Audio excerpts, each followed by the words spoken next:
Bismillahirrahmanirrahim. Assalamualaikum warahmatullahi wabarakatuh. Baik teman-teman, kita mulai lagi kuliah kita dengan mata kuliahnya yaitu eksperimen fisika dasar 2. Sebelum dimulai perkuliahan, Ibu akan perkenalkan dulu. Nama Ibu Heni. Oke, kita mulai saja. Praktikum yang pertama ini akan membahas tentang kelistrikan. Teman-teman nanti akan membahas tentang kelistrikan, tentang kemagnetan, dan tentang optik. Oke. Yang pertama, tentang kelistrikan di sini akan dibahas tentang rangkaian listrik sederhana. Namanya juga sederhana. Dan di sini ada yang namanya rangkaian listrik. Nah, apa yang dimaksud dengan rangkaian listrik? Baik, Ibu tidak akan menjawab dulu apa yang dimaksud dengan rangkaian listrik. Kita perhatikan dengan dua rangkaian ini. Coba lihat gambar pertama.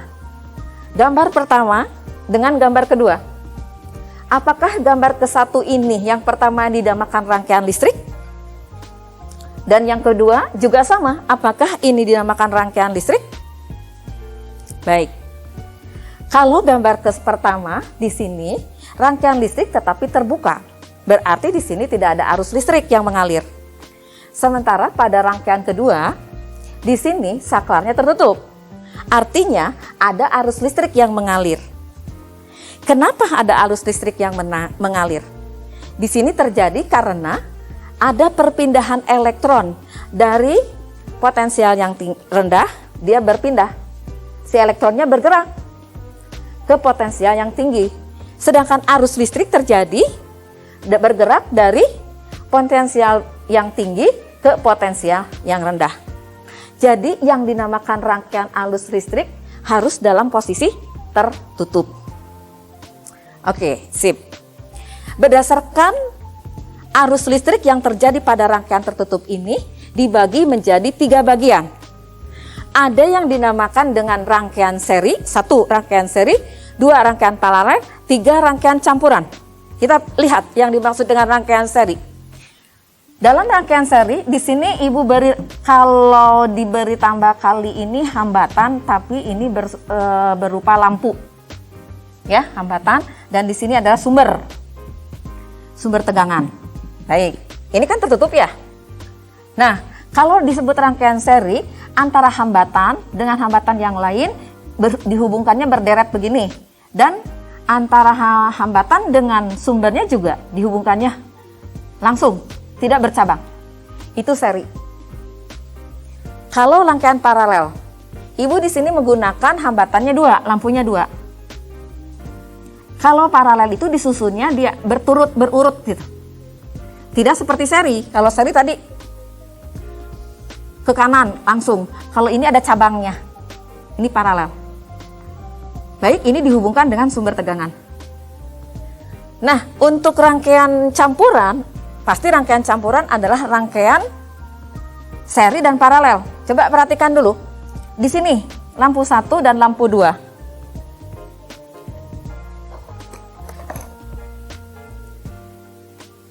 Ini ada lampu 1, ini lampu 2, ini lampu 3, ini lampu 4. Nah, lampu 1 dan lampu 2 dihubungkan secara seri. Begitu pula lampu 3 dan lampu 4 dihubungkannya secara seri. Tetapi antara lampu 1, 2, dan 3, 4 kita hubungkan secara paralel. Perhatikan ini. Ini disebut rangkaian campuran. Baik, sekarang kita kembali lagi ke rangkaian seri. Kalau Ibu menggunakan lampu 1, lampu 2. Kita hubungkan dengan sumber tegangan, bisa menggunakan baterai, bisa menggunakan power supply, oke? Kalau di rumah biasanya menggunakan apa? Aki gitu loh, aki ya. Baik. Kalau seri, kalau kita hubungkan dengan baterai, lampunya akan nyala dua-duanya. Nyalanya akan sama. Ya. Tapi kalau misalnya lampu satunya kita matikan, tidak dihubungkan, maka lampu 2 akan mati. Itu rangkaian seri. Beda dengan rangkaian paralel. Ini lampu 1, ini lampu 2. Antara lampu 1 dan lampu 2 akan terang. Kalau dihubungkan secara tertutup ini, dia akan terang. Tetapi kita perhatikan di sini, Kalau di sini di paralel, kalau lampu 2 kita matikan, lampu 1 masih nyala. Begitu pula lampu 1 kalau dimatikan, lampu 2 masih nyala. Nah, sekarang rangkaian campuran. Kalau rangkaian campuran 1, 2, 3, dan 4. Perhatikan. Bagaimana kalau misalnya lampu 3 kita matikan? Apakah lampu 1, 2 masih nyala? Atau mungkin 4 nyala? Nah, terus bagaimana kalau lampu 2 dimatikan tapi lampu 3 dihidupkan? Dan nanti ini macam-macam, ini matikan, ini itu apakah nyala atau tidak?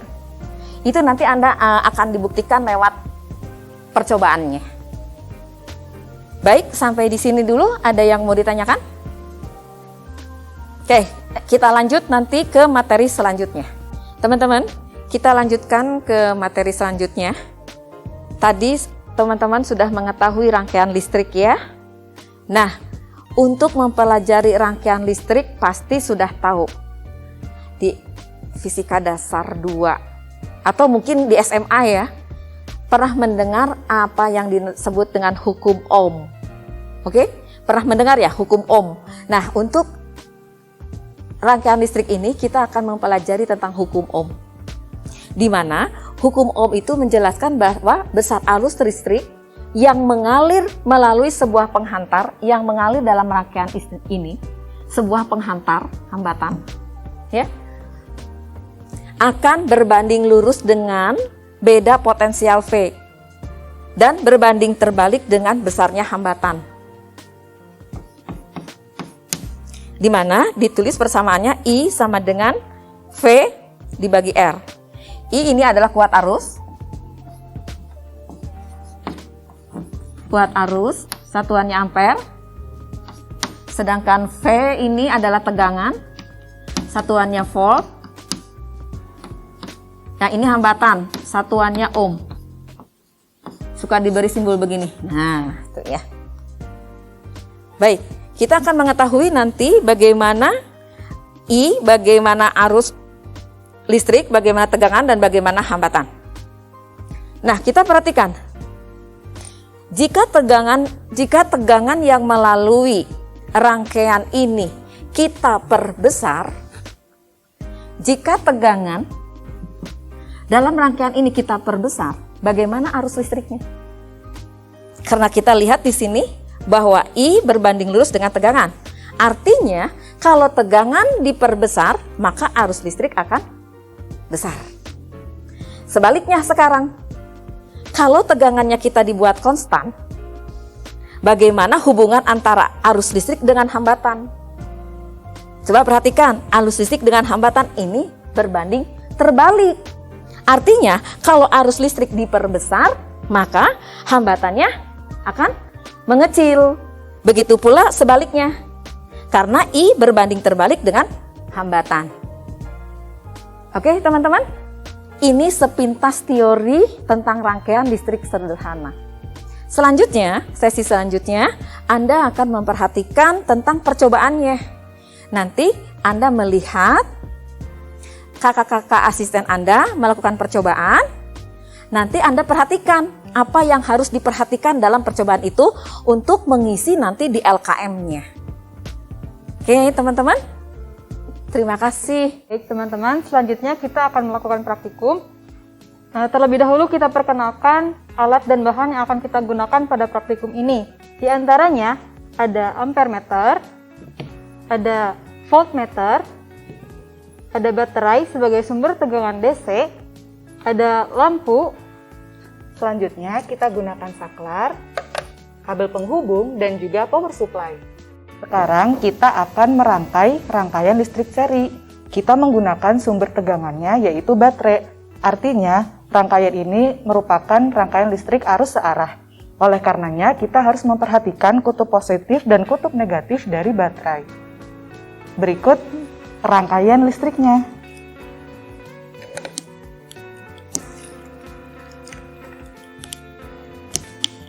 Tara. Pada rangkaian ini kita menggunakan dua baterai sebagai sumber tegangan.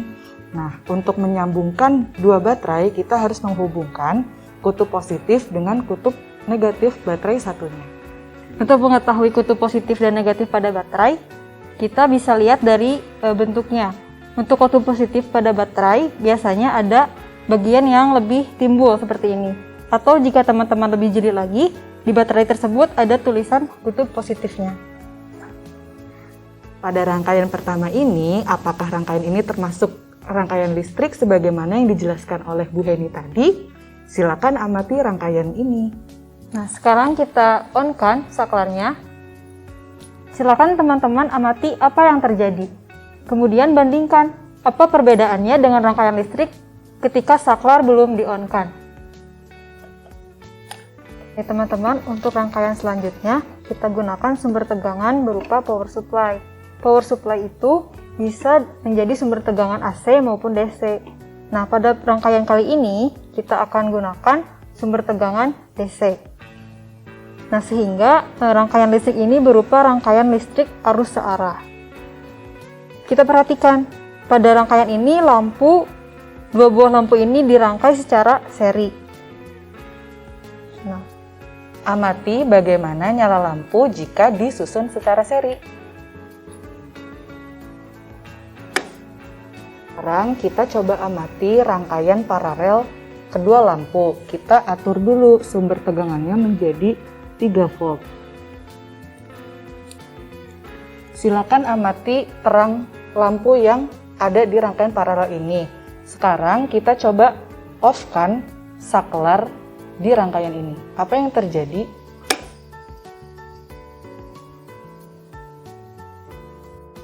rangkaian kali ini bertujuan untuk mengetahui hubungan antara nilai tegangan, nilai arus, serta nilai hambatan. Nah, dari ketiga variabel tersebut, kita buat salah satunya konstan, yaitu nilai tegangan. Sementara nilai hambatan kita ubah-ubah, kemudian amati apa yang terjadi pada nilai arus di rangkaian ini.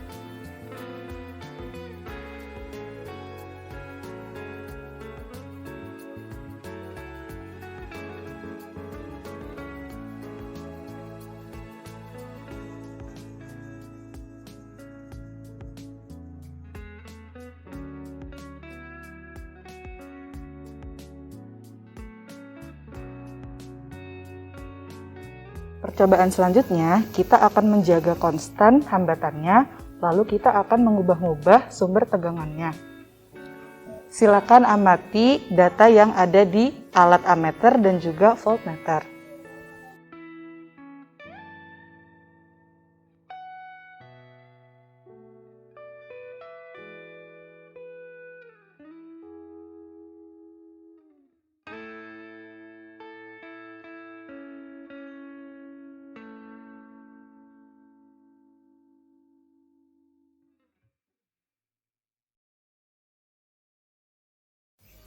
Teman-teman, perkuliahan eksperimen fisika dasar dari Ibu untuk kali ini dicukupkan sampai di sini dulu.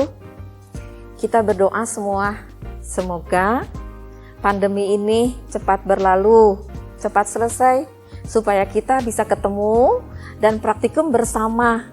Jadi Anda, teman-teman semua bisa langsung melakukan praktikumnya. Oke teman-teman, sampai ketemu di video selanjutnya. Wassalamualaikum warahmatullahi wabarakatuh.